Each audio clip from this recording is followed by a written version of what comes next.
Hello friends, ఈరోజు మనం భారతదేశం గల చిట్ట చివరి సరిహద్దు ప్రాంతాల గురించి తెలుసుకుందాం. భారతదేశానికి ఉత్తరాన గల చిట్ట చివరి సరిహద్దు ప్రాంతం ఇందిరాకాల్.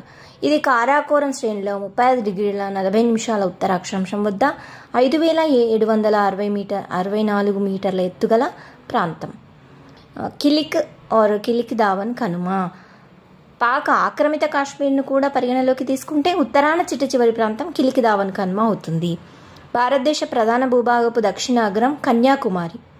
దీవులు మరియు ప్రధాన భూభాగాన్ని రెండూ కలిపి పరిగణలోకి తీసుకుంటే అత్యంత దక్షిణ ప్రాంతం ఇందిరా పాయింట్. భారతదేశ అత్యంత తూర్పున ఉన్న ప్రాంతం దీపు కనుమ. భారతదేశ పశ్చిమ అగ్రం గుహర్మెట, Rann of Kutch. Thank you friends. Hello friends, ఈరోజు మనం భారతదేశం గల చిట్ట చివరి సరిహద్దు ప్రాంతాల గురించి తెలుసుకుందాం.